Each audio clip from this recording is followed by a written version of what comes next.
All right, Shawn. So let's talk about Kevin Levrone. He is 52. He just made an announcement that he's competing at Olympia this year. I want to know your opinion on this one.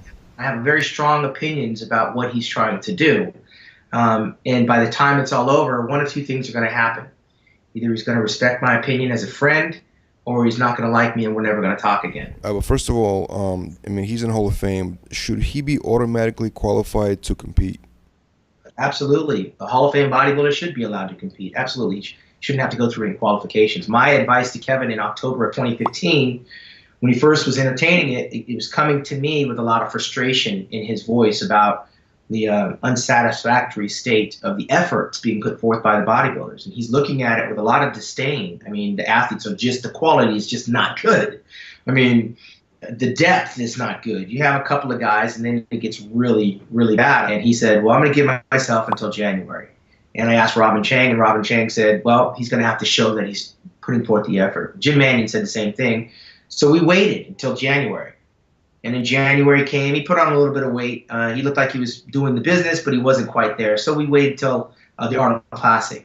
And I saw him a week before, him seeing a show in Poland, and he got considerable gains. I mean, Kevin, out of everyone, he's the fastest gainer I've ever seen. And he looked every bit 250 pounds and very professional in clothes, T-shirt, tight skin shirts. The legs still haven't been revealed.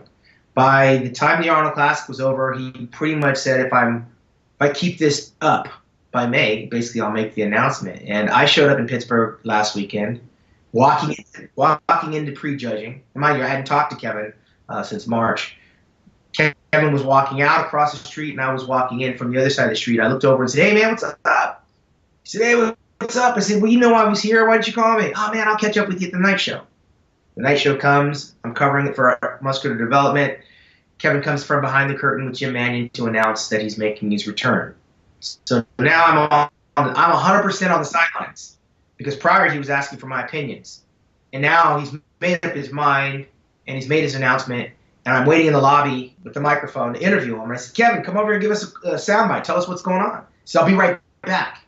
The next thing I knew, at 2 in the morning, he was on Instagram announcing that he'd made his announcement to come back, and he was driving. He was in the car driving back to Maryland. So he didn't want to hear what I had to say, and we didn't get the interview. Now you want my opinion, I'll give it to you. I think it's a foolish mistake. I think he's underestimating the talent that is there, even though it's not the Hall of Fame quality that he once competed against. He's not Lou Ferrigno at 43 years young, coming back after a 17-year layoff, and Lou came back respectable, but Lou was never in the category of Kevin Levrone in terms of accomplishment or development. So I don't want to even mention those two in the same. I don't want to mention them in the same thing. Lou was famous for acting and being one of 7 bodybuilders in the 70s that were very good. Very small window, created some mystique, and he rode that fame. Kevin won like 22 shows. He beat everybody that he ever stood next to, with the exception of Dorian Yates. He even used to beat the crap out of Ronnie Coleman.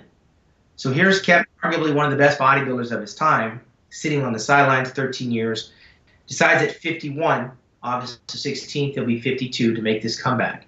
I think when he says I'm too smart for bodybuilding, I'm going to tell him, I'm going to lay it out to you why I think I'm too smart for bodybuilding. One, he and I both got out relatively young and with our health intact, although he got out with a back injury that was nagging him.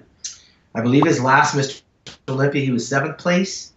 It certainly was probably his worst Olympia showing, because he started out as first runner-up. But when he kind of went out with a whimper, but he went out with an injury. And that injury is a result of bodybuilding. And I'm trying to tell Kevin that coming back to what? For what? You're an entrepreneur with your Levrone Signature Series. You're a father to your 10-year-old son, Gabriel. You're still an icon in the business. If you really feel this strongly about coming back, come back and do an exhibition tour. But you cannot save people from themselves. When someone's on a mission, I don't want to piss all over his dream. I don't want to mess up his ambition. But I got to tell him, man to man, relatively the same age. I'll be 51 in September. He's older than I am. I said, I was friends with Don Youngblood. And when he won the Masters Olympia, it was and beat Vince Taylor, he was over the moon. But this is a category for masters. Then in 2002, he decided he wanted to be in the Open Olympia, which I strongly discouraged him. I said, don't do it. There's nothing there. I just have to do it. He's a multimillionaire, Don Youngblood was. He had a trucking company. Went in that Mr. Olympia in 2002. I was commentating for one of the companies out there, and he got dead last in that show. So what do you think he did after that competition? Got a sniff, got dead last. He felt he could come back and be better the following year. He felt he needed to be over 300 pounds. And in the offseason, Don Youngblood died. He had a heart attack, massive. 52 years old, pushing 300 pounds. This is not for the faint-hearted. With the things that are happening in bodybuilding, we can't even pronounce as it related to Kevin and I's time, 15 years ago. There's a lot of advancements. And so with that, his mindset may still be, I can do it. Like a fighter, like a heavyweight fighter, trying to come back. You're slower, but you still think you can take the punches. And I don't want to see Kevin wind up hurt. And if he were ever going to wind up hurt, and I look at Ronnie Coleman as an example, this is the environment that he puts himself in harm's way. As a friend, I'm concerned every day as I watch him on Instagram, doing his videos. He's benching 4 plates on each side. He's throwing around some heavy weight, and he may be training as smart as he possibly can, but it doesn't take a whole lot to tear a muscle. Kevin Levrone tore his pec when he was in his prime. He goes into the deep end of the Mr. Olympia this year, even if he gets a respectable 6th place, which I highly doubt that he will. It's not going to make him any more famous or any more popular. Phil Heath, Cedric McMillan, Juan Morel, should he qualify, even an aging and injured Victor Martinez. Kevin's got to go through these guys. Out of these guys, I have 2 going into the Bodybuilding Hall of Fame in the form of Phil Heath and Dexter Jackson. The rest are good bodybuilders, but they're not Hall of Fame material. So what are you coming back for? What are you coming back to accomplish? Only Kevin Levrone knows. I'm going to cheer for him, but more importantly, I'm going to pray for him, because Kevin's not used to getting beat up.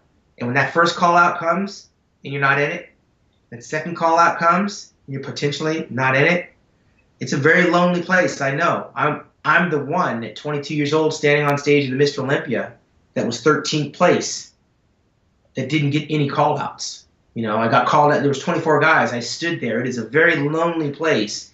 If Kevin does what he thinks he can do mentally, he'll prove me wrong. But I'm one of those guys that's keeping it real. I don't have Kevin in the top 10. What do people in the IFBB think about this move? They told Kevin, don't do it. I think they became sympathetic to the work that Kevin put in, because he said, give me a chance to show you that I'm serious. Because this isn't the first time Kevin's talked about making a comeback. He's cried wolf probably 3 or 4 times about coming back, but he never did anything to show it. And this is the one time that Kevin's actually physically gone through the transformation, put the time in the gym. To do what Kevin's done from October till now, you can't take that away. That's hours. That's hours of hard work. And when they saw that, they said, we've got to give him a platform. They wanted him as a guest so that no legacy is at stake. He doesn't put himself in harm's way. Bodybuilding didn't stand still. Phil Heath is still a shark in comparison to the other Mr. Olympias, even when he's off. He's no Kai Green. Are you kidding me? I sat there and watched Kai win 3 Arnold Classics this year. So somewhere in Kevin's mind, he's economized that these guys aren't him. And he's going to come back to show them the ropes. And it would be like Sugar Ray Leonard trying to come back and fight Floyd Mayweather. He's going to be getting beat by guys that should never be able to say that. Remember Mike Tyson at the end of his career? I mean, there's 3 or 4 guys that we can't even pronounce their names. We don't even remember who they are, that had their shot at beating Mike Tyson up. Do you think Kevin is getting good advice from anybody in the business about this comeback? I don't, because I think the majority of the guys find it very admirable. I don't know very many people, as life continues on and business goes on, that want to do and give up the things that they have and they enjoy for the small reward of getting back on that Olympia stage. But for Kevin, this is life. This is breath. And he was given an opportunity, and he's going to try to seize that moment. And I cannot piss all over that dream for him. But this is not the place nor the venue. You have to test the waters. I'm going to come back, and I want to do it on the biggest stage against the best bodybuilders in the world. You should have gone to China. Get on that stage and test the waters against people of a lesser caliber. But now he's got his John Hancock on that Olympia thing. He has to go. He's got a gun to his head now. I don't think he's walking in the gym measuring how much weight he's going to lift. I think he just picks it up and throws it around. Kevin was that guy, and now every time he steps in that gym, it's a potential accident waiting to happen. And as a pro bodybuilder, you can't calculate that. You just have to do it. I think it's a very foolish move on his part, and there's really not a whole lot to be gained from it. Not at this level. I'm sitting like this, and she's sitting there. The next thing I know, she sees my face like this, because I see this face looking in the window like this. There's a face looking in the window, her window. She turns and she goes like this. And when she turns, she screams, and it startles. It's the guy, right?